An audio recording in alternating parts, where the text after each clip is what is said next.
现在打了这么多场比赛，就是成绩也不好，队伍的状态也不是特别好，情况算是比较糟糕的。现在队伍的状态也在慢慢恢复，在接下来的比赛中应该会越打越好。小五的话，他的风格更偏向一些开团型的辅助，然后他如果碰到我们的话，他团战开启不会这么容易的。 今天皮是一位就是经验比较丰富的老将嘛，我觉得应该不会输给他。今天对阵FunPlus，我觉得刘永祥下路个人实力非常优秀，我很期待和他的对决。快点被秒了，现在直接往后拉，这边要反打，这边遇到2个人，熊熊这边往后退，这边小炮要收割起来了。今天我和队友一起并肩作战，再次拿下这场比赛的胜利。 再次去OMG主场挑战的话，我们一定会再次拿下胜利的。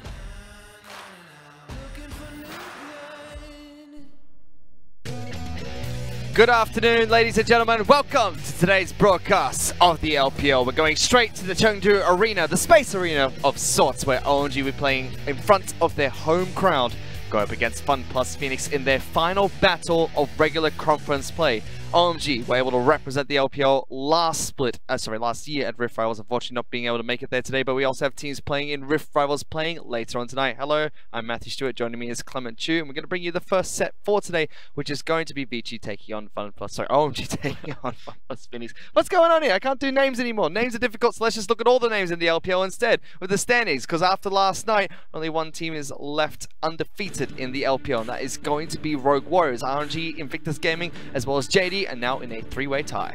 Yep, the big three-way on the Eastern Conference, but on the Western Conference, if we look toward the bottom, we have TOP, FPX, OMG, and WE. WE really letting a lot of fans down, sitting there at the last place on the table. We are going to be taking a deeper dive into the Western Conference today. We definitely are. It's the last day of the Western Conference regular conference play before Rift Rivals, and then finally cross-conference itself.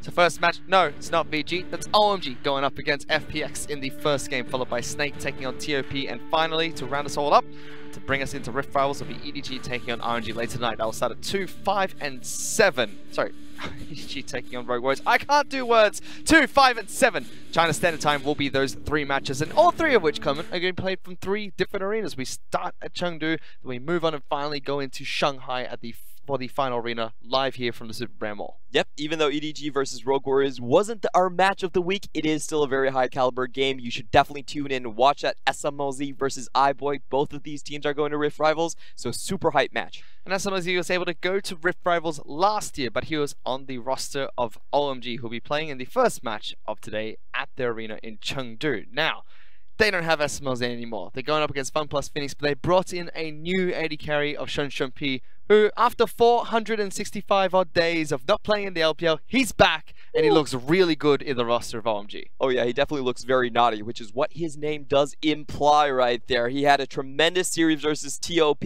perfect KDA, 17 KDA if you put that at 1 death, basically, and his Ash arrows were totally on point. 77% accuracy throughout the entire series, and stepping up for OMG, because this is the person that OMG were looking for. The big second carry behind Icon that they never had. Because Icon had 2 highlight big plays, one in the spring split, one in the summer split.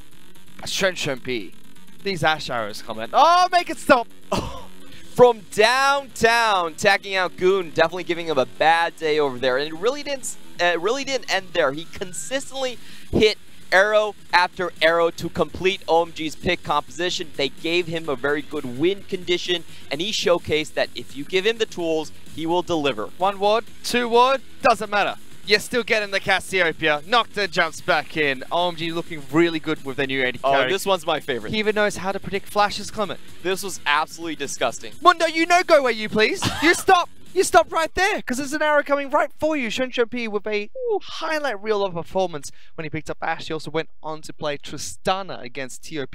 Picked up 7 kills, didn't die a single time during that match. So definitely a huge upgrade for the OMG roster, who now have quite a few big names. I mean, you've got Xiang in the top lane, now Mountain joining in the jungle as well. Icon's always bring brilliant for the team, as well as now Shenshun and P5 working together. This is starting to look like a good roster. We're just waiting for them to gel a bit better together. Yep. OMG were in the summer split, I think the 5th place team basically. They had very, very low expectations for them coming in, but finally gelling with their roster going up. I think this is a team on the rise. However, if we look over to FPX on the other hand, there's a lot of problems here. I think FPX statistically, they're most noted for having the most champions played in the league, which is not always a good thing, because it means that they're really haven't figured out the way they win their own games. They're caught between 3 different directions: split pushing from Gimgoon, hyper carry from LWX, and the strong early game from Cool. And with so many champions, they really need to start focusing down and deciding which way they want to go. Because it's good if they have that champion diversity, a large champion pool, so they can pick and choose what they want to play and adapt to the different type of strategies that we see with a currently evolving meta. Which is great, but so far they've only picked up 1 win in the LPL, and that was against WE, who looked all sorts of worrisome at the moment. The big problem with FPX, and the big question we had for them coming into this split, is how do they actually finish out games? Because this is a team, unlike OMG, that lacks carries. They have too many carries. They have LWX, they have Gimgoon, and they have Pool. And they're all really great players individually, but you still need to have a general direction for the team to follow. And that's the big question that I want to see them answer. Like, pick a way you want to go and stick to it. And it's upsetting to watch FPX play in such a manner during summer, because spring split, we had a lot of high hopes for FPX, especially when we looked at their jungle. We saw, Pepper's going to be starting for them. That was good news for them. They're going to be this aggressive early game snowball team. We had the opposite expectations of FPX to what we had of Rogue Warriors. If you swap these two teams' identities around, that's exactly what we expected in the spring split. Didn't happen. Then Cool joined him and said, okay, now they get to work with a veteran, a man that is well known for piecing together different parts of teams to make it work. And so far, we haven't reaped the rewards of having Cool on that roster throughout not only the latter half of spring split, but also the break during MSI.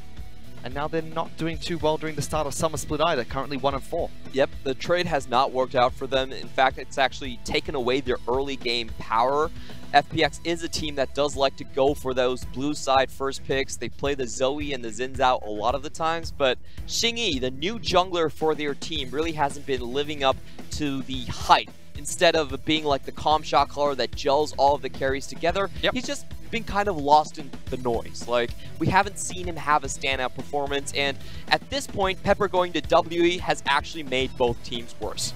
Oh no. Don't say things like that. In terms of the standings, I think it's 100% true. Okay? FPX haven't been performing well, neither have WE. These two teams sitting at the bottom of the table. OMG was doing just that last split, only picking up a couple of victories. They still were banding together, but not gelling well together now with a few more members. So let's take a look at FPX's roster. Not going to be starting with Xingyi here today, as Gimgoon's in the top lane, Alex going to the jungle, Cool out of FPX as well as Chris. The side of OMG is going to be Xiang, Mountain, Icon, Shenshun P, as well as 5. And we do have to pick out Alex from the FPX roster. This is the first time we're going to see him play another LMS jungler, so it's going to be an LMS duel between two teams with Mountain and Alex on the other side. I will say that Alex was very well known for his mechanics, was one of the highest ranked Lee Sins on the Korean servers for a long time, so that may be the reason they're picking him up.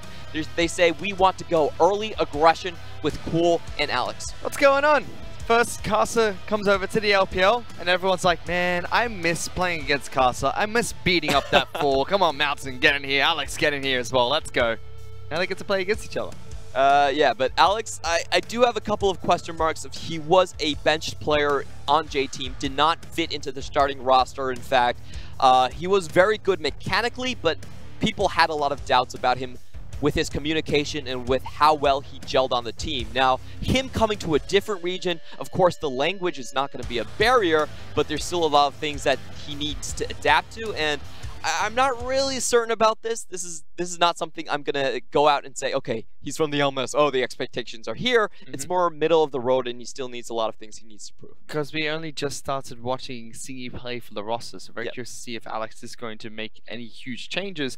I mean, he might understand Mountain a little bit more going into this matchup, having played against it before back in the LMS. So there's that potential he brings that to the table, and could just be the only reason why he's starting. It's all speculative at the moment, but his first performance here in the LPL will really dictate our first opinions of him, really. Yep, he will have some really good plays, though. He's known for the Lee Sin, known for the Rengar, and he will try to go for those 1v1 plays. And FPX, they do need a little bit of early aggression, especially when they're running Zoe so often. Ooh, they run Zoe quite frequently to the point where teams are just like, you know what? If you want to pick up Zoe, why don't we just ban it away so you play something else in that mid lane, stop picking up the Zoe. Teams like Sinning at the moment, they're just 100% banning away that champion. Yep. Really strong in the pick compositions. We saw a couple of teams work with it during yesterday's broadcast, and just seems to be a pick that Icon will take away if he gets the chance as well. As FPX have to be a little bit careful about that. Yeah, definitely. Well, of course, Cool still has a lot of champions up his sleeve, like we talked about. He can play whatever he wants. Diversity is the name for FPX. Not always a good thing, however. He does have the Aurelion Soul, which he did start in terms of the mid lane, and he also pulls out the counter pick to Zoe in terms of the LeBlanc. So there's a lot of different directions this team would go with. It's just which one they actually decide to settle. We saw his Aurelion Soul, and I believe FPX used it when they're going up against a gold funnel strategy, where they'd push in the lane and then move Aurelion Soul and the jungler into the bottom lane at level 2. I don't think that worked out so well for the teams that have been trying that strategy so far. The tower does a lot of damage at level 2. Yeah, it was failed execution, I would say, but I think the idea in itself was actually good. They've also been the first team to really bring out the Ashe and Tahm Kench as well. LWX had a very good showing onto the Ashe. He's been known as the second hyper carry of the league behind SMLZ, so that is a marksman that does fit his style as well. Another strategy we could look for. There's RNG as well, bring up the Ashe and Tahm Kench very early into the split. Makes sense that these teams that have very strong AD carries, like LWX, like SMLZ, would be picking up the hyper carry still and trying to adapt to the currently changing meta. But one of the carries that we were able to speak to was FunPlus. Let's see what he has to say about this match. 今天对阵 FunPlus， 我觉得林永祥下路个人实力非常优秀，我很期待和他的对决。惊喜吧，我反正什么都会，他玩那种怪东西，我肯定能压制他。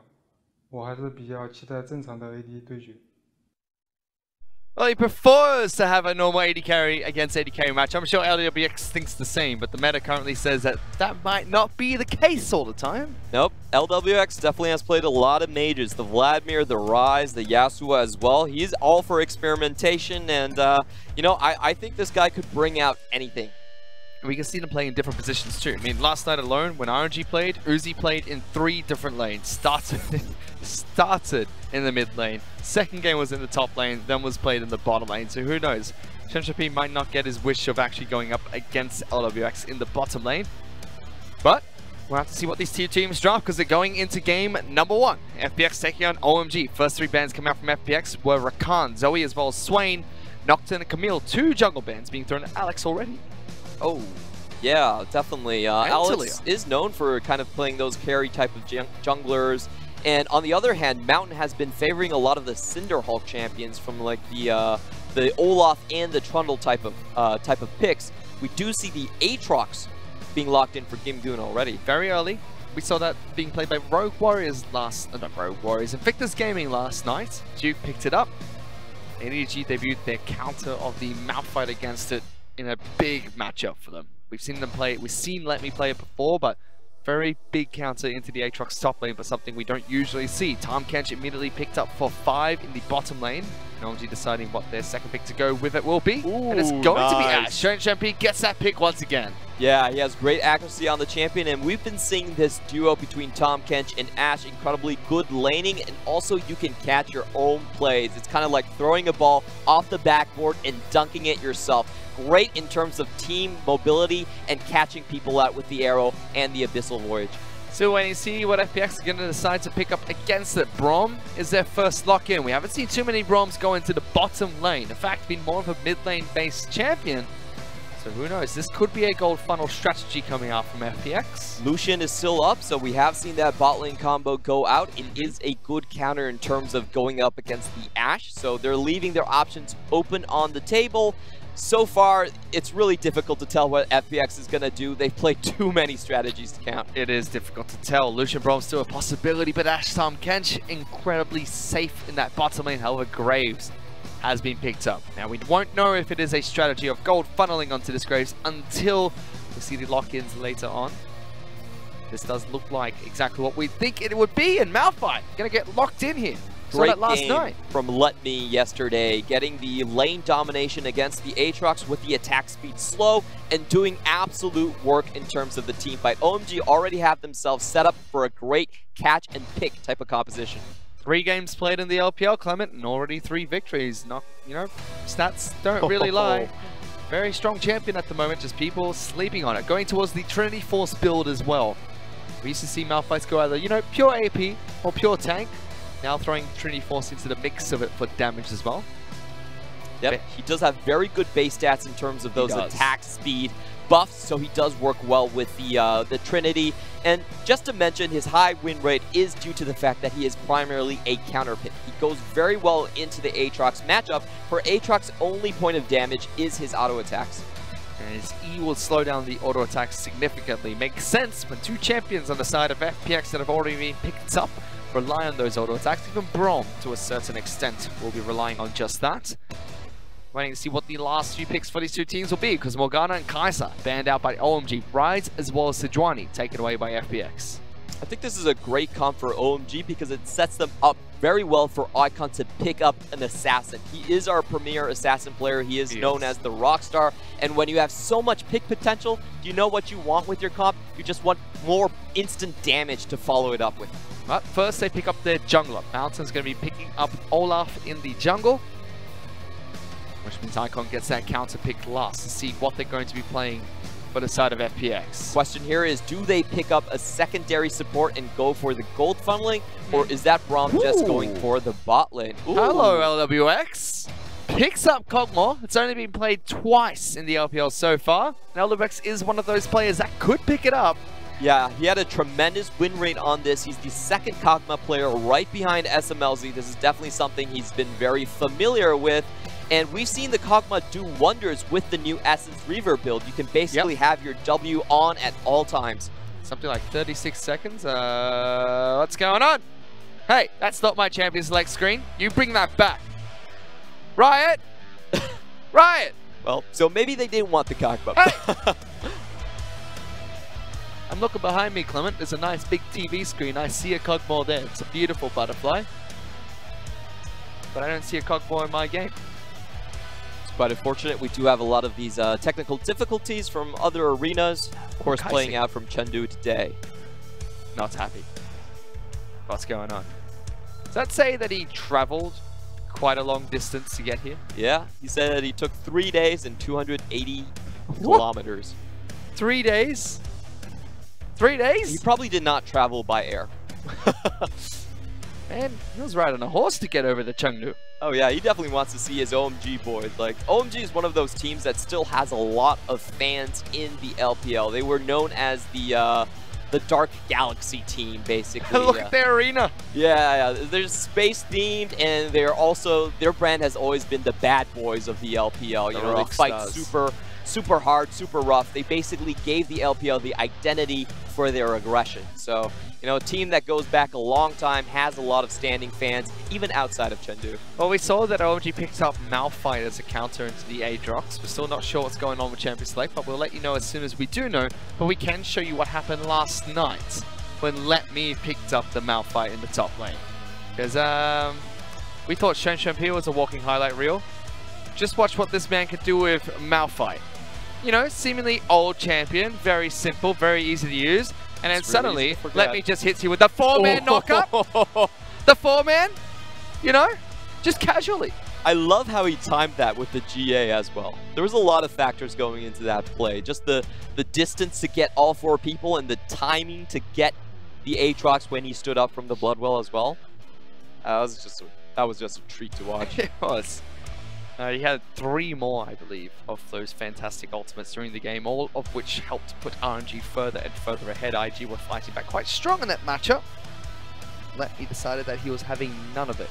Now we get to see, for the side of OMG, they can do the same thing from Sion side of the map. That's if we actually get a Malphite in the game. What the heck's going on? Hello? League of Legends. Yep, we're not sure. Press the play button. Kog'Maw actually went through, and of course the big secret from FPX is, oh, hey, okay, hang on, hang on. I've seen this before. This is Tom pretty Kench. curious because I'm and not then sure if they Ash. have to go with the same ban picks. Look, they're going to pick Tom Kench than Ash here. They're going to pick Tom Kench so and Ash. they're actually redoing their draft? Tom Kench and Ash coming. Just believe in my prophecy. Okay, And this makes a Braum- lot more sense. Brom's going to be picked up, and then Graves. There we And go. then finally there we go. Malphite for OMG. I can feel the Malphite somewhere there. This is See? amazing, analyst. I'm just a prophet coming. I don't know. Singaporeans are amazing. Yes, they certainly are. Some Morgana real Bay. magic coming out there. Real magic. That we should see immediately after all the bans go through an Olaf pick. What do you think? What do you think about an Olaf pick for OMG? Does that make sense for their composition? Makes a lot of sense. And then do we counter that with, you know, a Kog'Maw pick? I would say so. Let's do it. Oh! What? Okay, so they're not doing the same draft. That's a fantastic Olaf pick coming out from OMG. Huh. Great Olaf champion. So The purple Olaf. there could be two situations here. Number one is the Olaf was actually just like, was misclicked. Okay, so we've just got word from our producers. Olaf was a misclick. They wanted to pick Lulu all along. Idiots. How do you misclick? Okay. There's certain champions I understand. How do you misclick a huge Viking and a little purple silly hat wearing wizard lady? They're not even close when you think about the pinging for Chinese either, so... I am Beats me. upset. I don't know. OMG, come on. League of Legends, been around for a few years now. Pick your damn champions correctly. Yeah, but with the Lulu, this does set up... the Lulu should be going mid, in fact, and OMG still need a jungler on their composition, basically. Oh, Ezreal as well as Galio with the final two picks coming out from FPX, so no Kog'Maw being picked up this time. And still waiting to see what the final pick for OMG is going to be. No! Make it stop! Why'd you misclick this time, you muppet? Hey! I really think the Lulu was really suspicious because they had the chance to pick a jungler and then counter pick for their mid lane. I think that made a lot more sense than what they actually showed in that draft. Look, he even doesn't know what's going on.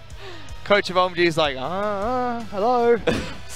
You know, that's always surprised me, Clement, that because with any esports broadcast or league, there's bound to be an abundance of technical difficulties that, you know, you try to work through, you try to fix whenever you can. And when you're working in any sort of production, the amount of wires that go through, something can and more certainly will go wrong from time to time. But I've played this game called League of Legends for quite a few years now. I think I can count on one hand how many times I've messed up picking up champions or my client has gone boom while I'm trying to pick my champions. But these pro players, this is their living. Why can't you click your damn champions? From what I understand in the LCS, and we had this in the LMS as well, there was a rule that allowed you to basically repick for a misclick, but you only got it once a season. Because there was a very real possibility that you could technically mispick and then change your draft based on what the enemy team has already shown. Now, we do give teams benefit of the doubt in these type of scenarios. We say, okay, we're going to give you one chance, but you only get one chance. I haven't seen a scenario where you misclick twice, though. I just remember, goodness, like 5 years ago, casting the GPL. Every single game, there'd be a remake of the lobby. Every single time. Or a remake of even the start of the match. And the immediate response was, Mastery's bug. Mastery's bug. Mastery's bug. Mastery? Oh, Mastery's bug. Bugs with the Masteries. Because we used to have runes and Masteries, right? No, not just runes. So it used to be like Mastery's bug, Mastery's bug. And I was sitting there going, I swear, I'm going to go home tonight, probably spam 8 games of League of Legends because I'm an absolute nerd. And I swear I'm going to have 0 games over the course of this entire year where I have a Mastery's bug. And I'm like, what's going on over there, guys? Hello? Yeah, that was a known thing. It had to do with a tournament realm. Yeah, to be it's a honest. tournament realm client. Which all these players will be playing on here today. Spaghetti code. Yep. Well, I don't know what's going on because if you misclick once, I think that's understandable. Misclick twice, there's something going on. Well, we're not too sure, but when we do know what's happening with these technical difficulties, we will let you know. For now, though, it's just Clement and I hanging out, talking about some League of Legends, talking about this match that I promise you guys, it's gonna start one day. Hopefully today. I mean, Clement, it's Sunday, 1st of July, 2:25. I reckon 2024 we can get this game going. Please no, just make it start in 30 minutes. Like, nobody wants to watch a 30-minute analyst. Make it start in 30 minutes? How about 3 minutes? It's like 2:30 is what I meant. 2:30 is what I meant, okay? Look at Chippy, he's tired. He wants to go to bed. He's got his champion locked in. He doesn't care. It's like, whatever you guys want to play, I'm fine on the Ashe. There's not even a Zoe in this game. Why am I sleepy? Well, they have some good signs here. The writing is a little small, though. Yes, yeah, I agree with that sign. I don't know what it said. Do you have Crisp on your Did he screen? just flip me off? Nah, man, you're reading too much into the situation. That's all I can read right now, Clement. At this point, I'm just going to start picking production. Like, can we watch that Malphite Ultimate again? Because that was sick. Let's do something fun. We can talk about these teams back and forth, though. I mean, again, to reiterate what we were talking about earlier on the desk, OMG have really rebuilt their roster. They had a very shaky performance during Spring Split. Very up and down performance, and they only picked up a couple of victories here and there, and they just never looked cohesively good as a team. Winning games, but never really series. And when OMG were doing very well was when they had a great AD carry of SMLZ playing for them. That's when they went to Rift Rivals last year and actually did incredibly well during the tournament. Now they've picked up Shumpy, things have started to turn around for them. They've got Mountain in the jungle, Sion top lane Icon. We talk about how this is 5 amazing players. On paper, this team is great. This should be a top tier team. How much more time do we give them to gel together, mesh together better, find a synergy before we start saying, all right, this is not working? I think before intra-conference. So this is their last chance? The last chance? I think they should shape up during intra-conference. That's all I'm saying. I think shape up during intra-conference. Yeah. Okay, that makes sense. I'm giving you a third of the split. You have 2 new players. You need to integrate your squad together. I understand that, but going into the second half, if you want any chance to get out of this rut, here's your time frame to do it. And I do have to go back on the Rift Rivals performance for OMG last year. I would not say they performed well in that tournament because they came in flawless. And then they collapsed. They lost to the LMS team. Yeah. They didn't get a win for the LPL until much later in the tournament. But and they after got that, it where they came back. What do you mean? Much later in the tournament. LPL did win that tournament. That is true. That is true. However, OMG did not live up to expectations. No, they came back and pretty much imploded after that. Just to reiterate, last split before Rift Rivals, they were actually flawless. They did not drop a single series. Everyone was pinging them as the new team to really revolutionize the LPL. Everyone thought that they were going to be the team to go to Worlds, and we were going to see Icon and OMG finally fulfill their prophecy as one of the best teams in China. Didn't happen. Nope. And a lot of it, of course, did come down with very public disputes with SMLZ. He later did leave the team for Rogue Warriors. That was ugly. Yeah, it was not fun to watch. A lot of dreams and hopes were dashed. He was very unhappy in the organization itself, it seemed, but everyone else from OMG just calls a cucumber. Besides the, is it OMG that started junglers in AD carry positions before, though? I'm not sure. It's like very old. You mean season 3? No, last split. Oh yeah, Jaco. Jaco played as an AD carry for some reason. Yeah, they've got some interesting solutions to problems they face, but now the team's looking good together. They've got their new arena as well, which unfortunately every team has gone through. So if I'm picking up a new arena in the LPL, that means you lose the first match at your new arena. Congratulations! Yep, you do always do that. Takes a while to get accustomed to. I think Snake has the best arena. You know, their arena is actually on top of a mountain. What? So other teams, when they need to play them, they need to take a 3-hour bus drive. I actually think that's the reason they're so good. Also, a lot of teams have said that it's really cold. Yeah. The Snake Pit. Yeah, like, you definitely get acclimated to the arena you live in. You know, it's the same thing with any franchise sport in the NBA. Like, I believe the Denver arena, you know, the gravity is less. They have less gravity over there. It's a higher altitude. The players play better in their own home turf. It's the same thing with a lot of sports, aliens. actually. It's all about the aliens.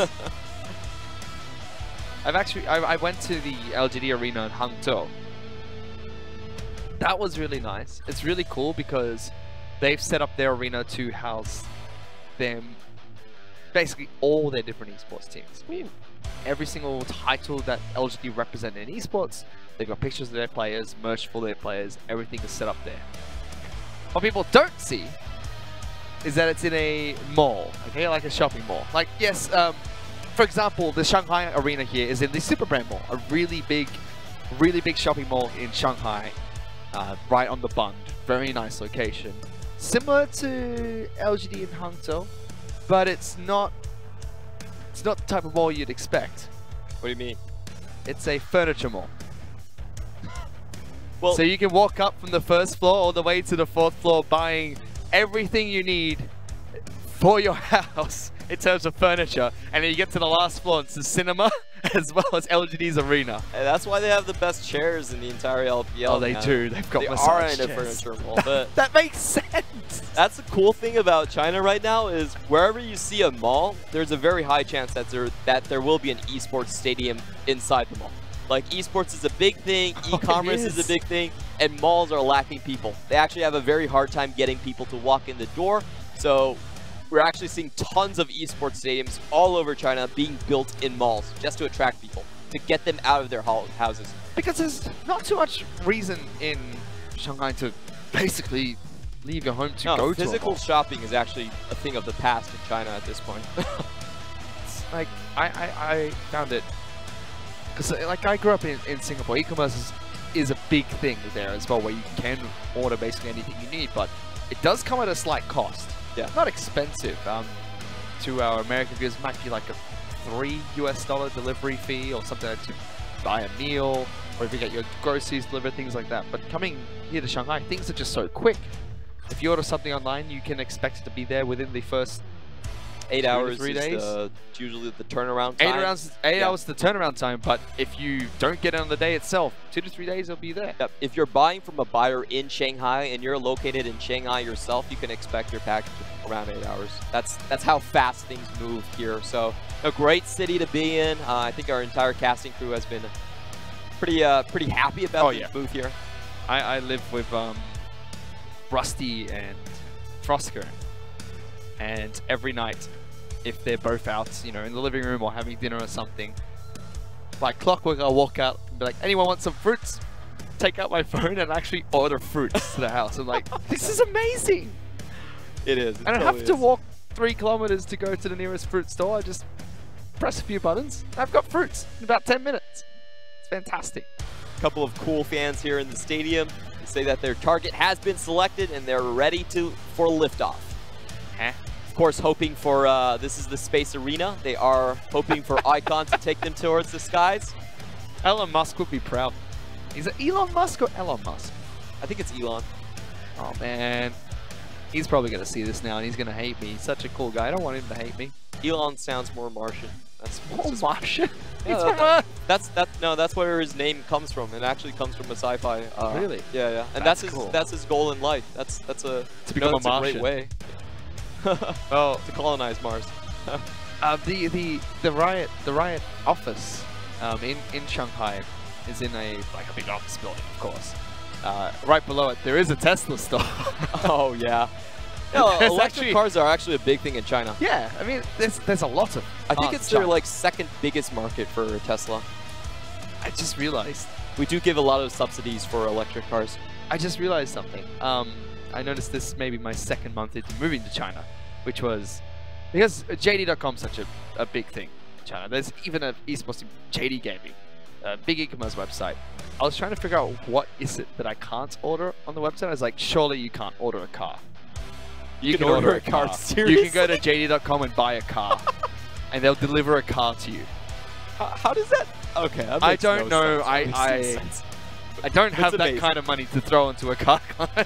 Yeah. But if I did, I would want to see how can I buy a car online. There is pretty heavy tariffs for cars here, I believe. So You get this for license plates as well, and they give you different access to certain highways, if I'm not mistaken. Yeah. I'm not actually sure. I don't have a car. I just take the subway. It's actually really great in Shanghai. We should go talk to Mercedes. Ooh, yeah. Bench, please. 帮助我们可以吗? Please. We need an English casting team car. Yeah, they do. They are mainly selling kind of like small cars for our audiences. Our audience, of course, mainly kind of like the 28 to 34 group. So is that the core audience of the LPL? Yeah, still is. Wow. Still 80% male or something. It's actually quite similar across the globe. I thought it'd be much lower age group. Oh, if you go lower though, it's mostly mobile games. It's actually harder to get a PC in terms of the dormitories that most people live in. So it is a more experienced group, and actually I think that bleeds into the actual gaming environment as well. The most toxic server I've played on is definitely EU West. 100% EU West. But then the second, like, China is actually very, very good in terms of the politeness on the servers. I was really surprised about that. Except for when they realize that I'm not communicating to them in Mandarin, then my mum goes boom quite frequently. Quite frequently. Oh, they don't leave the family members out at all. It's a very common place to ask about them. What was it? There was some famous Chinese show where the insult was burn his house, beat up his mother, something like that. I've had that thrown at me. It's like a few times, and I'm like, wow, okay, I'm sorry that I didn't give you blue buff on time. I am so sorry. Please do not burn my house down. Please don't beat up my mother. But it actually is. It's a rare instance, of course. It is a very, very nice server to play. It's very competitive, and there's, you know, rumors of if you play on the created server a lot of times, if the game goes south very early, people will open up and say, you know, game's over, let's go to the next one, don't waste my time.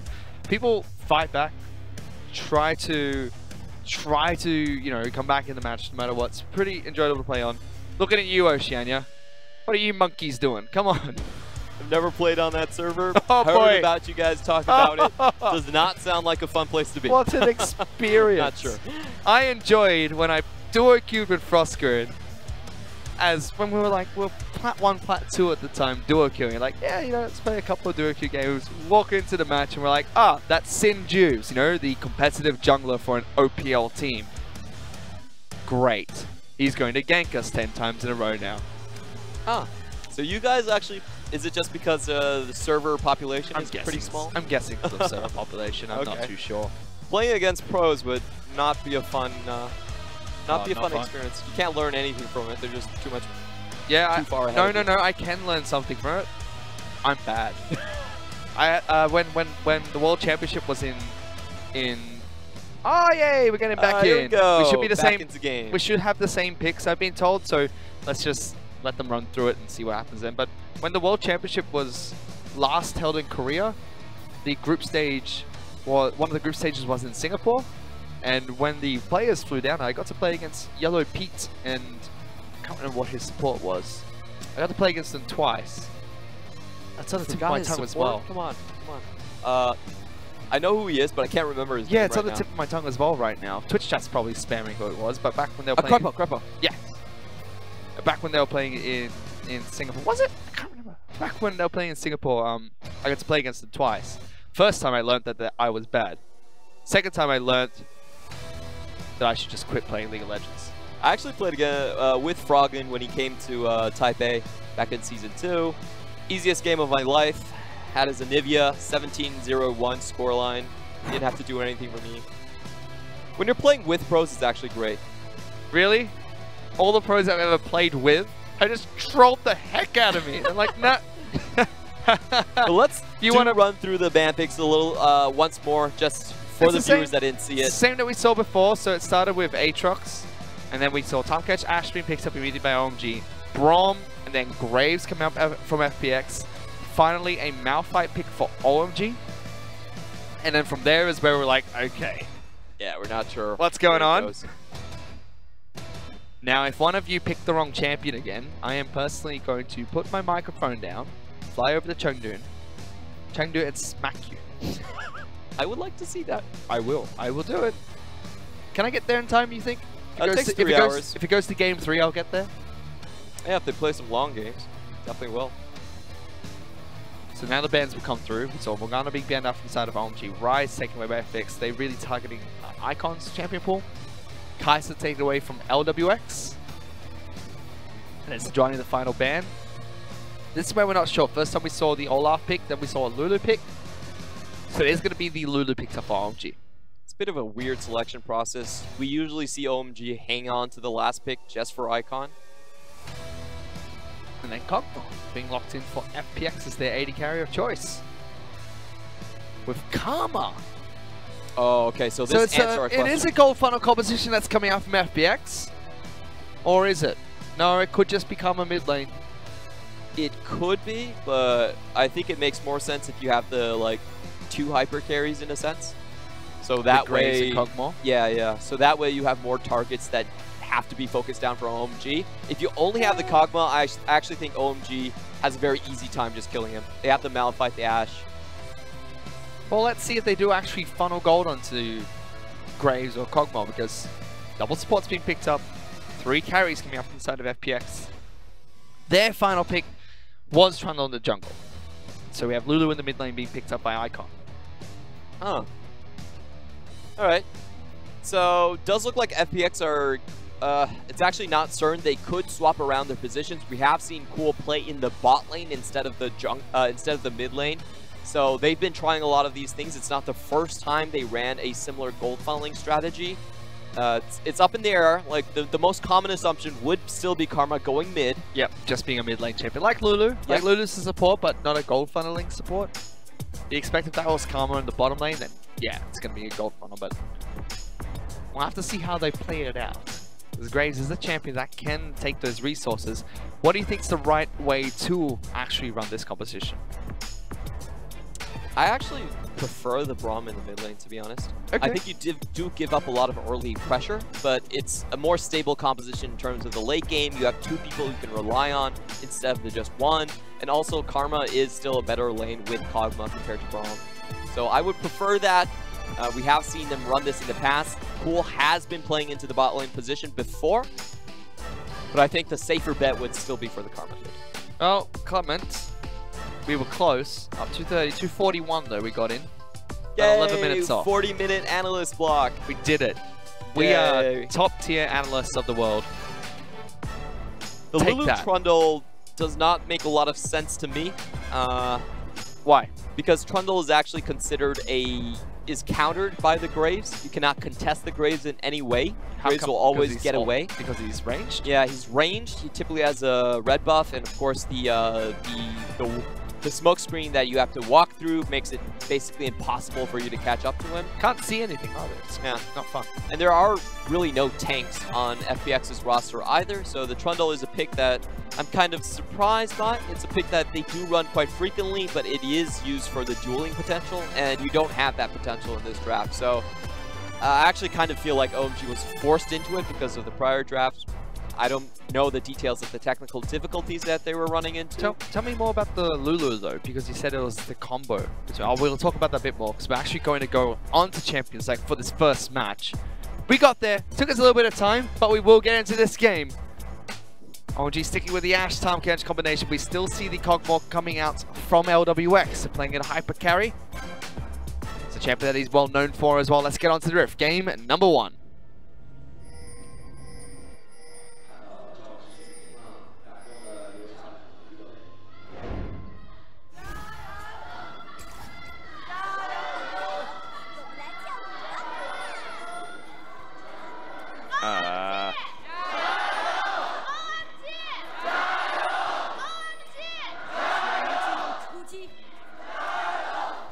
Look at Icon.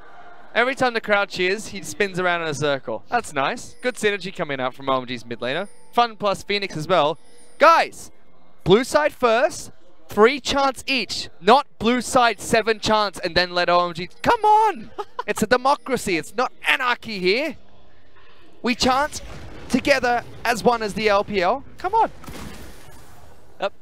Bit fewer FPX fans, of course, but strong level 1 coming in from FPX. OMG's arena, much blah, can't do words at the moment, Clint. It is OMG's arena, so there will be a few FPX fans, but good invade coming out from FPX. Stop Mountain from taking his own red buff at level 1. Mountain just gives it up. He takes a bit of damage, has a rejuvenation bead for himself, so should be just fine. Heads straight over towards his own blue buff. Huh. This is quite an interesting strategy. They're actually giving up the first wave for LWX, but having him take the Krug camp early on. It's the first time we've seen someone try to equalize that first wave this way. That's a strategy we haven't seen in a long time. Taking the small Krug, I believe he did. Yep, took quite a bit of damage for it as well, but doesn't get too much gold, just a little bit of experience. Takes a lot of damage in terms of hit points though. That's a strategy that actually made Krug get changed. When Cool getting ganked, he didn't know that Mountain was waiting the wings. Alex is here as well, already forced to flash, so OMG get an early summon a spell against Cool. Both sides basically had the same idea, but this is going to let Alex actually control his bottom side of the jungle. So he's starting out with 3 quadrants compared to the 1 from Mountain. Getting a lot of access to farm, but we've already answered that first question, Clement, which is Karma going to gold funnel? Answer is no. She's already picked up 12 CS for herself. We haven't seen Alex move into the lane. Makes sense. That's kind of, we've seen Karma quite frequently in the mid lane. Picking up ability power-based items, and the do-si-do coming out from Mountain here. Like ships in the night, Clement, they just pass by each other. Alex now has no idea. Chris is rotating up here. Doesn't matter. Too little, too late. Red buff's gone. Yep. OMG did get their push on the bottom side from the level 1 roam of Braum, so they are able to get Five, into position to contest the red buff. I would say that play mainly snowballed off the back of Cool's miscalculation. He did have to expend his flash and teleport very early on just to avoid the level 2. So gives him a slight advantage there, but we check it with the top side of the map. Gimgoon against Sion. Pick up the Malphite, Grasp of Undying, as well as the Boots and Tonic Potion, so he's gone for Corrupting Pot nice and early, gets the extra movement speed from that rune. Ooh. Getting good damage on the Gimgoon. Gimgoon might be in a bit of trouble here. Grasp Prop connects, but the Goon squad of FPX is here. Flash forward, locking down, trying to get the tether as well. Alex jumps in, but hits a turret! Oh, the red buff's not going to be enough, and the turret gets in the way of Graves. You never do that as a Graves. What was he thinking about? That was a bit unfortunate flash from Alex right there, and it does take away a lot of his early domination. Now the Trundle can actually contest him. He has the extra flash on him. On top of that, Icon got a push going in the mid lane tonight. It's a cannon wave. Clears out all of these minions, and already forced Cool back to base earlier. Cool's gone back, picked up a second Dark Seal. He's fallen behind 10 CS and has no teleport for himself. Yeah, this is a bad start for Cool right here. Typically, we do see the Karmas go for the Luden's Echo early on, just for the extra lane push. It is a power item that you want to spike your power on, so getting denied early does hurt quite a bit. But a very poor start coming out from FPX means they fall behind about 200 gold. Not drastically, but now they've got a definite advantage when it comes to tempo at the start of this match. Lethal tempo was actually picked up by both of these AD carries. LWX debuting, sorry, we've already seen it a couple times. Picking up Kog'Maw as his hyper carry of choice for FPX. So I just want to talk about FPX composition a little. I don't think they're a straight up 5v5 protect the Cog composition. They don't really have the front line to do it. So what FPX is looking to set up is play more of a 4-1 split push style. They really need Gimgoon ahead, and that's why they're investing so many resources in. But they've been able to lock down Cool again. There's no flash available for Karma, but does get the final tether. Make sure that Trundle can't get any more damage onto him. But again, Karma being sent back to base once more. Terrible news for her once again. Is it going to matter too much though? Because you identified that that's not the main source of where the carries come from. Yeah, but on the flip side, I don't think you want Icon to go too far ahead. I think Icon's going to go the rookie route with his build. Oh, but they're being able to lock down Gimgoon. Gimgoon looking to try and get the blood well available. Doesn't get it in time at first blood. Picked up by Sion. A lot expended for that first 3v1 kill on the top lane, but they did not find Xiang at all, and Xiang gets the easy return here. Ooh, Icon taking quite a bit of damage here. Locked down, Cool, forcing him to use Glitter Lance, and Alex pops over the wall. Icon being very aggressive, trying to shut down Cool even further, but in doing so takes way too many turret shots there. Yep.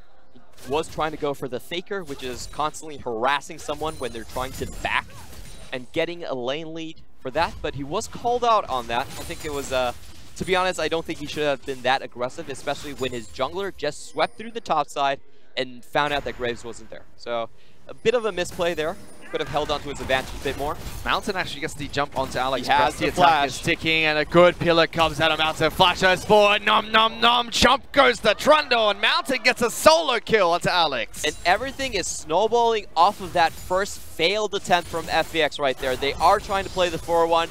Getting Aatrox ahead is incredibly important for their composition, but when you don't make that work, everything then goes to OMG's way.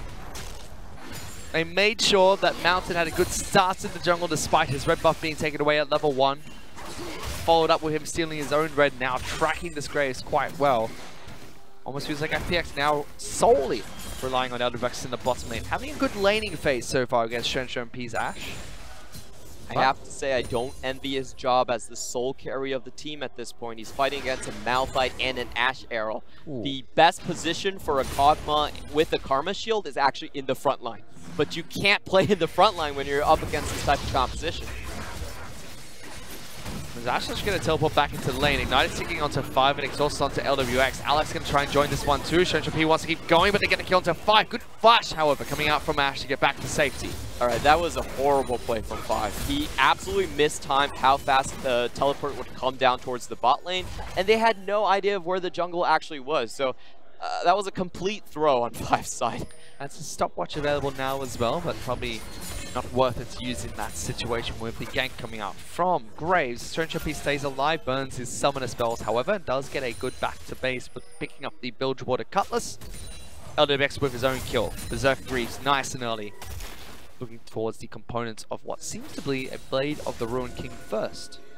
We are seeing this being the primary item for a lot of Kog'Maws as well as the Ashe.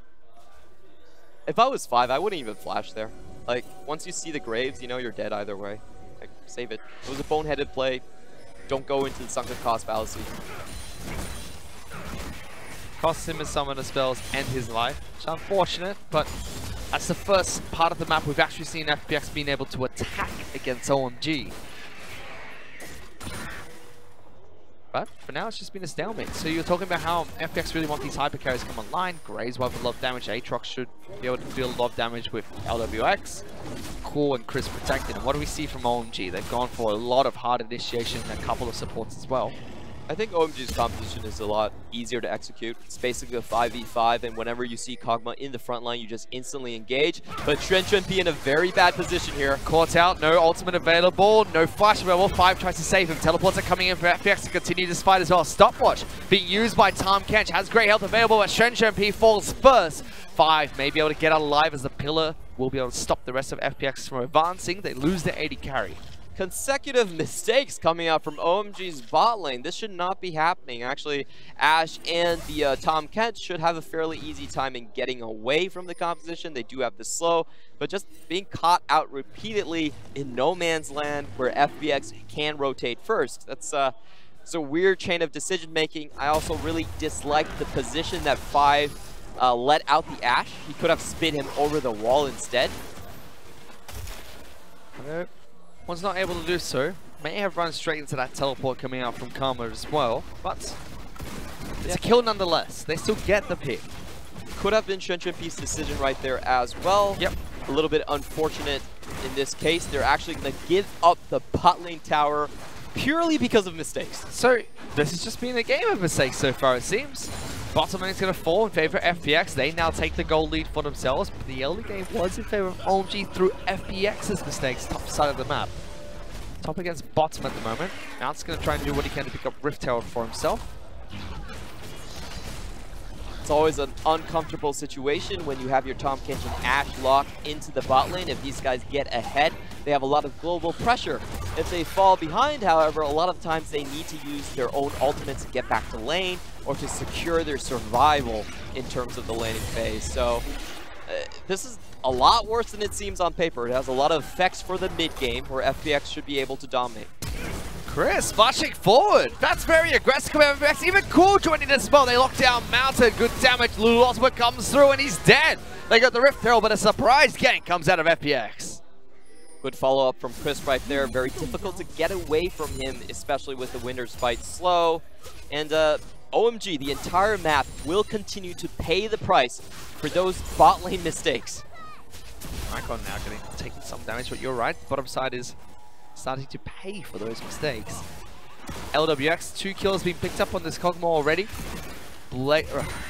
Blaze Rage. That's what I was going to say. Blaze Rage, Clement. Your new item. Rage Blade. Storm Razors and Blade of the Ruin King. Rage Blade as well as Berserker Greaves have been picked up by LWX. Shunshampi still sitting on his own Berserker Greaves.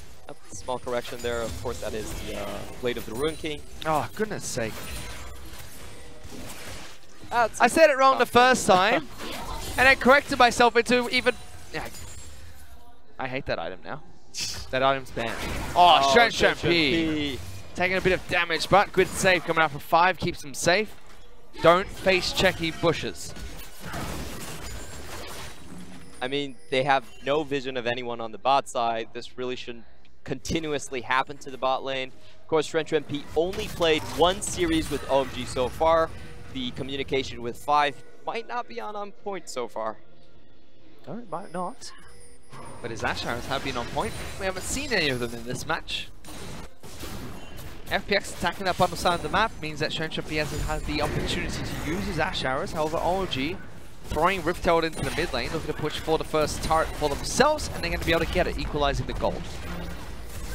Also does open up the map quite a bit. I do expect this to be somewhat of a slow game. There are 2 teams that do want to scale up in terms of course, their ADC items, and for FPX, they want to wait for Aatrox to be able to split push, so... Ooh. Never mind. Icon getting locked down again. Uses the stopwatch at the same time Winter's Bite. That's going to be enough to protect him. Shunshampi as well as 5. Collapsing into the fight as well. Chris. No flash on Chris. Throws out his own ultimate to stop them and delay them, but delay them is all you can do. Icon picks up the kill. And this is why the combination of the Tahm Kench and the Ashe has been so prevalent in the LPL. You can make global plays incredibly easily. He did not have to fire the arrow first. In fact, he could just fire it after he landed, ensuring a long CC duration and an instant kill. And he picks it up. So OMG able to fight back. Good use of the stopwatch coming from Icon as well at the perfect time. Haha, great pun. Perfect timing from Icon to make sure that Winter's Bite doesn't connect and gives enough time for OMG to react to that play being made in the mid lane. Get it. Drake drops a new album and Mountain Dragon drops as well. OMG pick up the first one of the match. Now moving in towards mid lane, knocking back Cool, gets good damage, no flash available for him, but just to be able to slow him down. Xiang jumps in as well, that's a bit overkill, but OMG find another pick for themselves. Yep, and I think a lot of these plays have been Xiang following up very well from the bot lane. Kim Goon hasn't been able to apply enough pressure to keep him in lane. FPX trying to equalize. Trying to lock down Shunshampi, and 5 LWX flashing forward, gets the stun, but now everyone's going to try and collapse into this lane. Flash away from 5, Chris hitting the turret. Cancelled teleport coming out from OMG. Means that FPX get the objective they came for. Yep, that was Xiang's teleport cancelled from the bottom lane. Enough damage coming out from the Alex to finish off that tower. It's been, I'm not going to say chaotic because it hasn't really been a chaotic game, but different. The laning phase has just been completely disrupted. We've approached mid-game and it just seems like these teams are finding picks here and there. Yeah, it's the tempo of the game feels very off because things are happening too fast.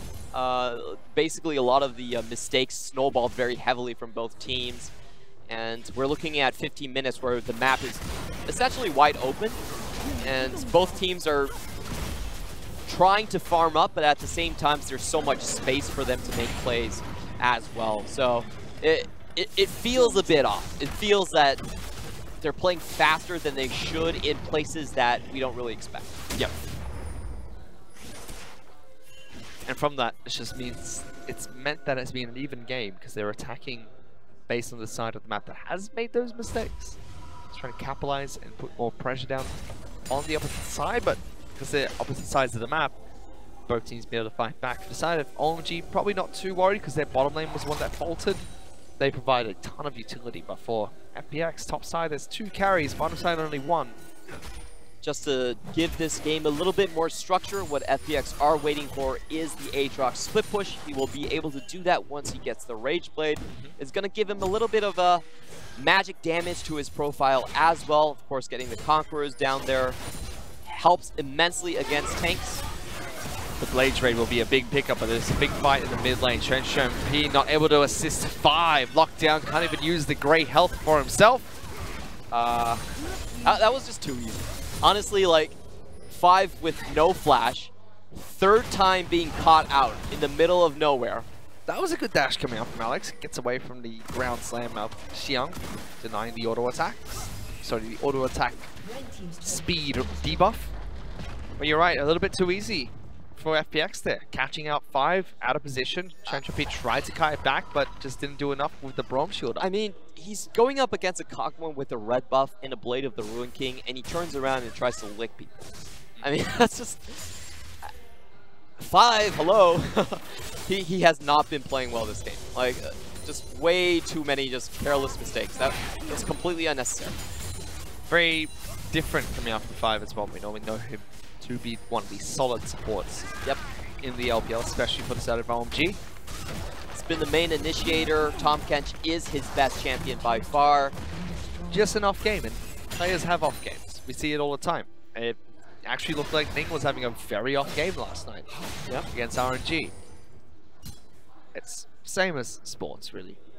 I mean, Messi had 2 poor performances at the World Cup. Did well in Game 3. Rip Argentina after last night.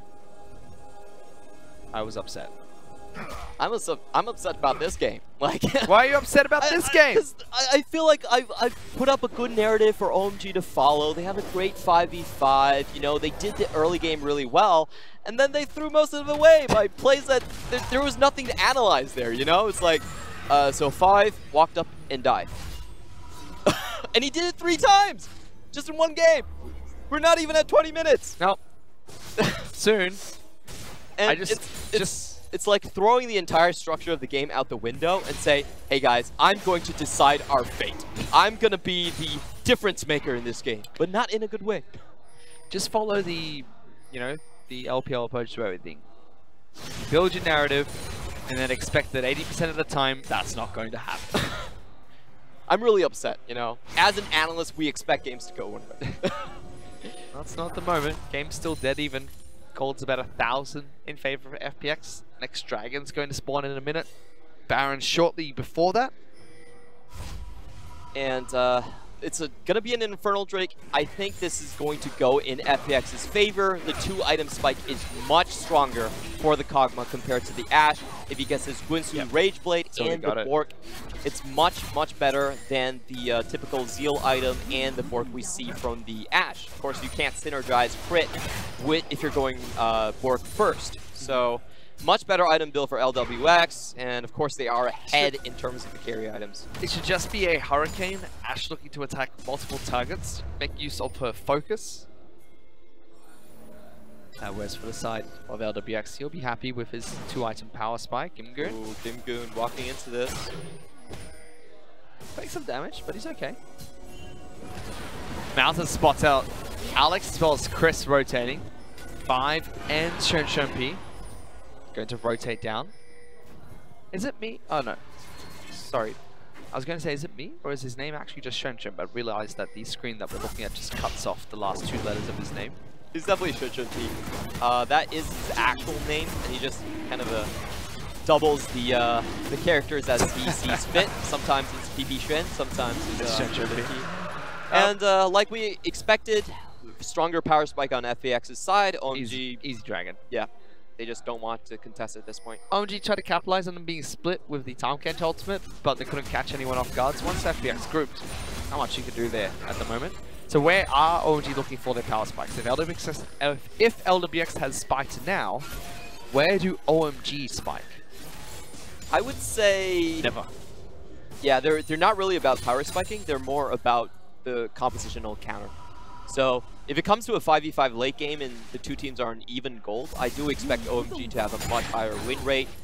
In terms of 5v5 team fighting and the late game as well, having a frontline and engage tool really destroys champions like Aatrox, it destroys champions like Graves, and it leaves very little room for LWX to actually operate. So as long as OMG hang on, they don't get dragged out of the gold by like 10k, they're fine.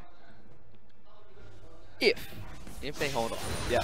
You said though it is FPX's power spikes now. Everyone's going back to base, picking up a couple more items. Even like QSS complete. But instead of LWX, Cool going for the Luden's Echo first. Now has an Ardent Sensor for himself. Buffing up this Cogball even further. Protect the Puppy is definitely online for FPX.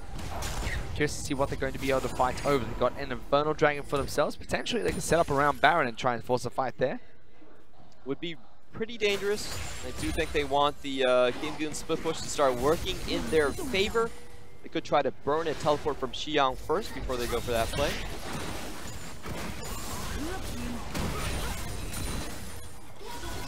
But he's still split pushing, still has teleport available for himself. And instead FPX decide they're going to try and take control over the red side of OMG's jungle. Pushing through mid lane. OMG still have a few people here. Ash Arrow can threaten this composition, but FPX set up around Baron. They've got the vision control. Hard bait. I disagree with what FPX are doing here. I think they need to use the split push instead of grouping up because there's a blue trinket on Ash and she has 2 hawk shots a minute. Like, you're not going to get... There's basically no scenario where OMG should be walking into a face check. And FPX should read that. They should go back, enforce the split push. Yeah, but they might. There's always the possibility that they run into... If Shenshun is actually horrible, then yes, but I don't think he is. No. He's already got his Hurricane available as well, so we'll be able to attack multiple targets with the Frost Bolts.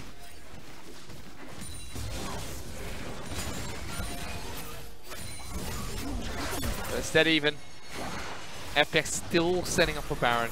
OMG still looking to make that pick. However, the change now is they have that split push.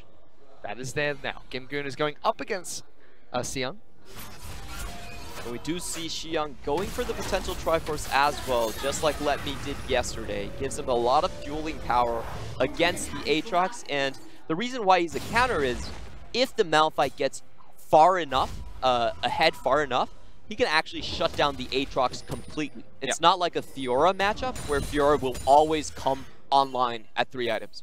It's very different the way these two work. The attack speed slow helps immensely, and it is a matchup where Malphite can just win. Oh, actually going aggressive against Gimgoon as well. Killed before the Bloodwell, crowd controlled to death.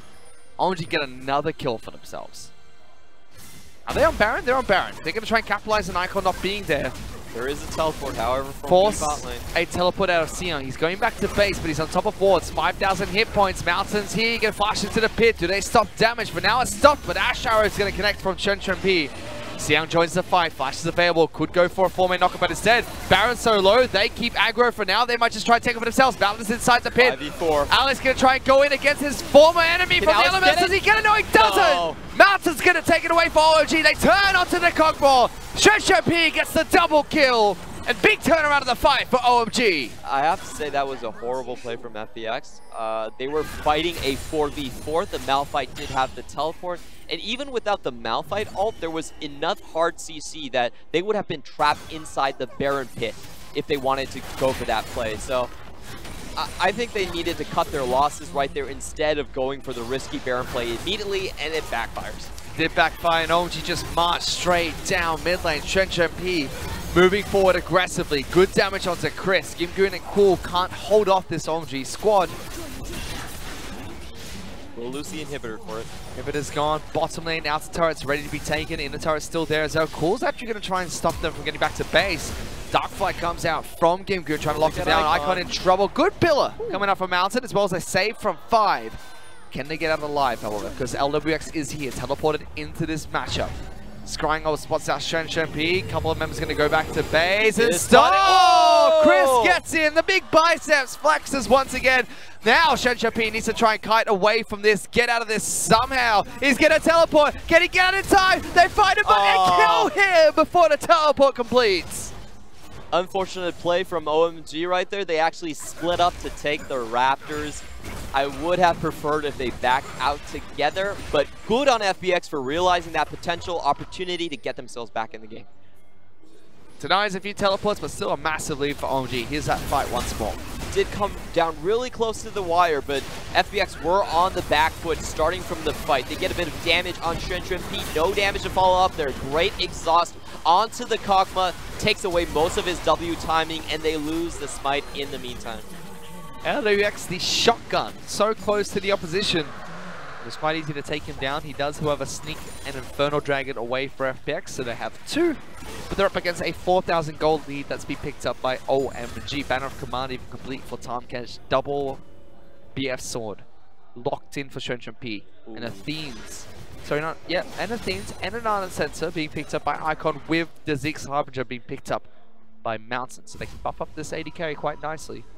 We've seen Icon go on the Lulu only 2 times this split, and both times he's done very, very well. Typically you're an assassin player, but he's realized that if you want to play a 5v5 in the late game, you have to support your other teammates as well. So good on him to stay away from the rookie build and actually build toward getting P to carry. Well, OMG going to try and see if they can push through bottom lane now. Banner of Command, Banner of Command, Banner Minion, Banner of Command, Baron Minion is available. Chip away at this turret. 5 members strong. They're going to start pushing towards the base. Aatrox is recalling, trying to get back in there as well. I like the idea of grouping up preemptively. Aatrox is nowhere near threatening a tower, so they do get the drop on FPX. And the 5v5 is where they should be incredibly good. They're going to continue pushing here. Banner of Command, Cannon Minion, getting good damage. Chris throws up the shield to stop the shots onto the turret. Now taking poke. LPX is going to poke away at it as well. P actually stepping forward, and LPX stepping forward as well. 5. Forced to save his AD carry. Spits him back out at about half health. FPX not going to push any further forward. OMG settle for the chip damage they got on the turret, but continue pushing through. I don't think P without flash should have been the one blocking for the Bandit cannon. They definitely could have had someone else sit in front of the cannon, but you know, P wants to prove his worth as a new member of the team. Puts them in a very precarious situation. Ooh. Whoa! Very. Yeah. Very risky. All right, calm down, P. I think you're taking way too many risks. Have someone do it for you. It's fine. But he now has his Infinity Edge complete on this Ashe, so good item power spike for P. Haha. This is the P special, basically. Does get the 60% crit from the Hurricane. Remember, as long as you have more than 20% crit, the IE is worth it. Ooh, Gimgoon being locked down with a Pillar of Filth, but Ashe Hero doesn't connect. Now Exhaust is ticking. Guardian Angel is active for Gimgoon through the blood well. They kill Aatrox to start. Ashe is still far away, not but in they the try fight. to turn this one around. Xiang going to be able to get that solo kill against Gimgoon, it seems. Bloodwell is wearing off, uses his own stopwatch. One smack from the Malphite. Still has the unstoppable. And he's able to pick up that kill on the back of the fight itself. OMG get that single kill, going to continue pushing top side of the map. I think they could have gone even deeper onto that fight, but decided to back out. That's just the catch potential once again from the Tahm-Kench and the Ashe. I mean, Ashe didn't even hit the arrow, but it still worked out. Yeah, you can just transport so many members in at the same time. Well, that's another Banner of Command minion. No Baron available now, but OMG going to push in towards the base and try and get damage onto these turrets. LWX is here. Aatrox is not alive at the moment. Mounts in the first tower. Chris uses his own ultimate just to try and stop them pushing into the base of FPX. They hold on to 2 more structures, but OMG are chipping away at the base slowly but surely. That was a good wave clear from Pool. He recognized that his primary objective was actually just to stop the push rather than punish the players. Malphite still had his ult. If they went in there, there was a real chance that the game would just end. So, very clever on his RQ usage, just to shove the wave away. Stop. Stop it. Oh, no, please, cool. Don't fall for this. Oh, he's dead. No, cool, not like this. Pops the stopwatch, stays alive a bit longer. Gonna flash into a wall. No, why would you try to flash there? No, cool. That's not cool. I can't believe they actually got that pick. There was no reason that Cole needed to go up so far to actually clear the wave. And, you know, recognizing patterns for OMG. Good call. Yep, able to actually wait inside the brush, get a pick for themselves. Importantly, the mid laner from FPX means they take a second inhibitor. Mid lane inhibitor did respawn, but they break another part of the base. I want to say this isn't the first time this split that we've seen Cool actually get picked off right outside of that brush. So, good call on OMG. They definitely went through the VODs and they said, you know, Cool is the guy that will pick up the wave right next to the brush. So let's just wait here for him, you know? Sometimes VOD review is actually incredibly helpful. Just to understand what Cool's gonna do? Yeah, it is. That's what Mata used to say, that he would watch VODs all the time just to get a feel of like what the players actually, like their habits. Does he juke left? Does he juke right? Does he not juke at all? Does he do the 600 IQ juking of juking the juke that jukes you? All that stuff, right, Clement? Yep, pretty much.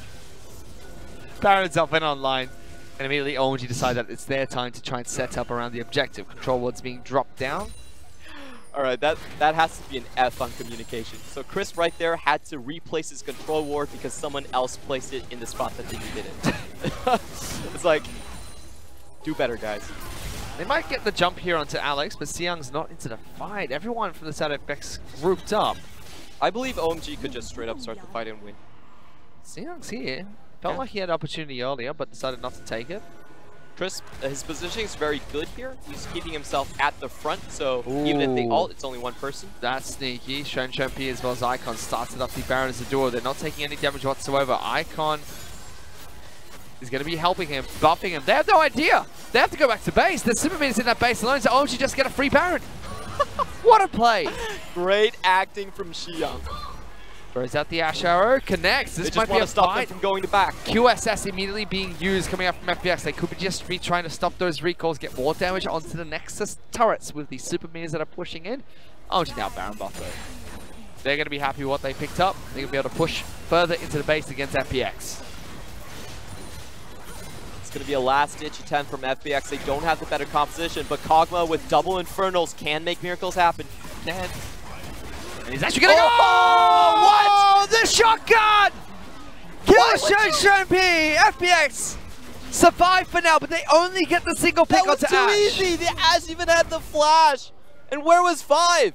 Where was 5? Where was Icon? What was that? Alright, this bottom lane from OMG today, there's something wrong about this bottom lane. Their communication is... Oh, it's just incredibly bad, to be honest. Gets picked off randomly by FPX. They're setting up for the game-winning push as well. It's not going to hurt too much. P will respawn with teleport available, but less time on the Baron buff to work with. Gave FPX some time to farm a bit more and get a few more items. Siyoung, however, at 6 items at the moment. Oh, wow. Just look at that item spike from Kog'Maw, by the way. Woo. The Essence Reaver is done. He's going to have the Bio Arcane Barrage on the entire time. Like, if they don't actually kill Kog'Maw on the first rotation, there is a good chance now with double Infernal in this trio item spike for LWX to single-handedly win the game for them. It's also going to be much more difficult for OMG to push in now, because that first wave they pushed in when P got picked off was when they used the Banner of Command, the wave itself. They only have one being picked up by 5, went for the Knight's Vow second to protect P even further. You actually have to protect him though, 5. That was mainly on P, to be honest. He was stepping way too far forward. But seeing no Devourer on that play was also quite puzzling. No Devourer coming out from 5, no ultimate coming out from Icon. Interesting, but now it's going to be really difficult to kill LWX as well, because there is a Ziggs Harbinger being picked up by Braum, so lots of extra damage. Shirelli's being picked up by Cool in the mid lane with the Ardent Saucer. So good buffs coming up, but he's also got his own stopwatch, and he has the Mercurial Scimitar. FPX will truly have good late game now. Yep, they truly do. We're seeing a lot of difficulty for OMG actually pushing in anymore. know, they put themselves in this position where everything can come down to one single team fight, and all of the base towers, the Nexus, they're easy enough to take down in a single blow, where I actually feel like this game has just reset itself. Yep. This doesn't feel like a match now where OMG are in firm control. 6,000 gold lead for OMG, and that's it. They're going to try and break that bottom lane inhibitor turret. That's going to fall, so all the inhibitor turrets are gone. Oh, Shen completely wide. Misses the arrow, can't lock down Crisp. But we see Xiang doing the split pushing this time. So that's another inhibitor falling. One in the mid lane, one in the top lane. Now bottom lane is all OMG have left to siege. Here's where FPX absolutely need to make a stand. They cannot let this inhibitor go. I think they have to be the one that's aggressive and go for the fight on the side that the Malphite isn't at.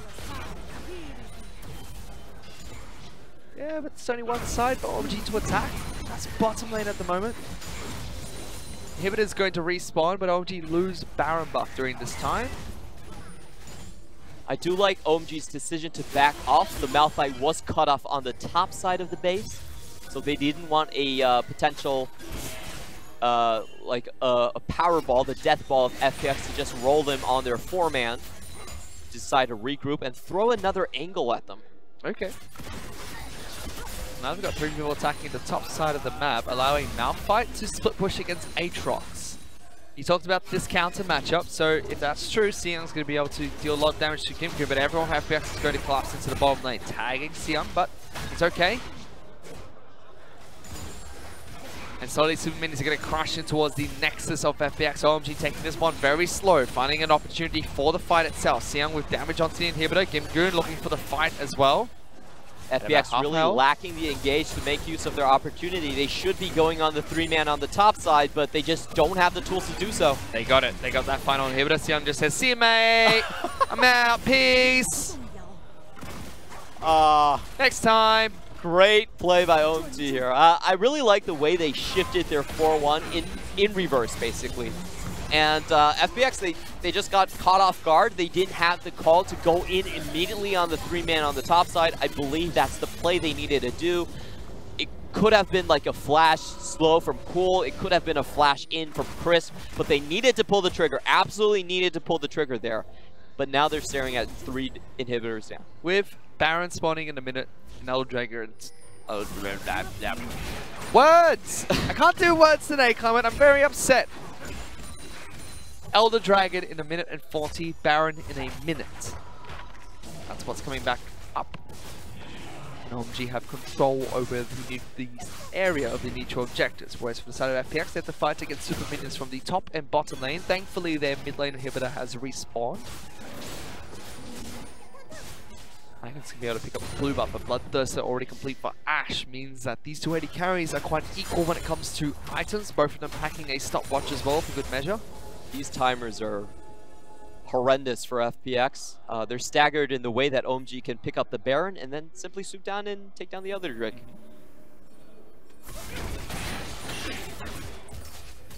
Will be the first Elder Drake. It will be the first Elder Drake. Both teams have 2.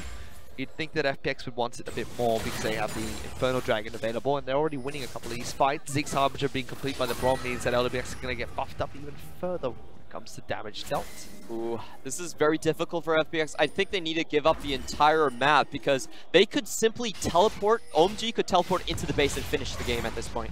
Ashe has teleport and Xiang has teleport. Right, instead Chris is going to collapse first. Shenjun helping out with taking down all the wards that are just outside the Baron pit. FPX really want to fight for this. Lulu's going saying, you know what? We can just wait. Lulu has to push mid lane. Xiang's moving over towards the inhibitor, but they've caught out Shenjun. Damage, but they can't do anything. Xiang says, alright, Gimgoon, you want to protect this inhibitor? I'm just going to take it. Everyone from the side of FPX trying to go back to base. Xiang wants to take this, and OMG just putting a lot of pressure, different points of the map. They're tearing them between, they can't decide! Make up your minds, FPX! FPX, you need to fight at your Nexus towers, and you need the 5v5. This is not going to work for you. You don't have the engage. FPX, they're going to try and burn Baron. Desperate Baron never fails. Right, Saint Vicious, 20-something. If I'm Shenjun P, I teleport to the base now.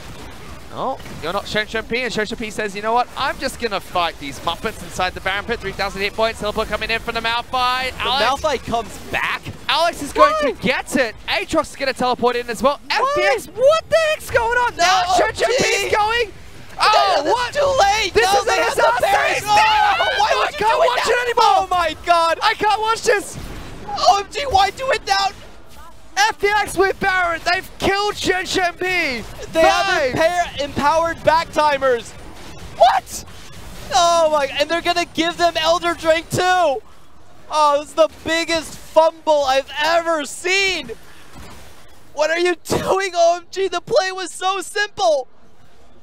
Shen P teleports to the base. You take the game with 2 mana of Malphite and Ashe, and the rest of the members make sure FPX cannot go home. That's all. That's all you needed to win the game. You lost the Baron, you lost the Elder Dragon, and now you lose the team fight as well. What are you doing? Oh, why did they commit to the play? That was so bad. Why? Oh my, oh my God. It's a fitting expression. Oh, Mountain gets blast coned over. Back to red buff. OMG don't pick the fight. Treasure P says, you know what, I can finish this match. It's not like there's an Aatrox standing right there or anything. No, it's fine. Okay, I'm dead. They have empowered recalls. It takes them 4 seconds to get back to base. You lost the fight. You can't chase them on the Baron side. And then you decide to teleport back. The decision making is atrocious from OMG. What is going on? FPX. They hold on to... What are you doing, Icon? Stop glitter lancing everywhere. I think he wants to try and finish. Yeah, he's going for it! Oh. Is he? He can't though. There's still one Nexus turret available. Okay, He never can't just mind. go There for is the no end. He's minion going wave for the either. inhibitor. Icon! You get that. It's so slow. No one's going back to base. FPX said, you know what? You can take our inhibitors. We're just going to try and finish the game ourselves. This is... So OMG, This does help them though. Means that now they have 2 super minions spawning on every wave, but Icon has to get back to base. He hasn't started recalling it. 8 seconds from now. That's when he's going to get there. FPX say, you know what? Let's just try and push through. First turret just melts. FPX take down the first. They're onto the second one already. That's going to fall. They collapse onto core. Good damage. Nexus is bare, but it's a final fight. Game good in the back lines. Shen P being protected. LWX left untouched. The battle of the 80 carries. Goes down. But it's going to become one of the Nexus. They got it! FPX with the comeback! I cannot believe it! Oh, so many bad decisions this game. Oh, my mind hurts. My mind hurts, but great tenacity from the FPX. Great read, calling Icon's bluff. It's like you don't have the Banshees built. You're not going to take the base in time. And OMG, even with the better 5v5 composition and an inhibitor tower to defend, they give it up for the Icon play. Why? What are you doing? Icon, please. There was no way that FPX should have won the game. No way. Came back from 7.8k. Oh, man. That's just silly. I mean, 7.8k, sure, that's a number that is doable, but in the way that it was done, just... You know, you said it best. You did say it best. Baron was started like, okay, they're either going to fight, or they're just going to teleport into the base. They chose, let's not fight, then teleport into the base. Like, they chose the worst possible decision-making. Yes. And they teleported into the base when everyone was able to recall from FunPlus Phoenix. What they should have done, I said this in this game before they made the play, was 3-man stay there, disrupt, it doesn't matter if they get Baron, make sure they don't base. You teleport Shen P to the bot lane. It's a 2v1 against only one Nexus tower, and you just take the game. Oh, well, Shen P did teleport. He did teleport into the fight. And, Clement, it wasn't very pretty at all. This just hurts my head. Like, why is Malphite coming back here? He doesn't need to come back. You just delay the delay the backs. And now he goes in, and he goes in on top of an Aatrox. Good night. And Chris follows him. What? Whoops. I have to say there were so many times that OMG actually had this game in the back. Yeah, like they had a great read on the level 1 player, the 3-man player in the top lane. They punished that super hard, and then Crispin, Shen P just die 3 times. Yeah, and we have the other one, which was this was earlier. When they're trying to retreat out of the base, Trenchap's like, oh, I'm dead. And Chris is just standing there. He doesn't even devour him. What is going on?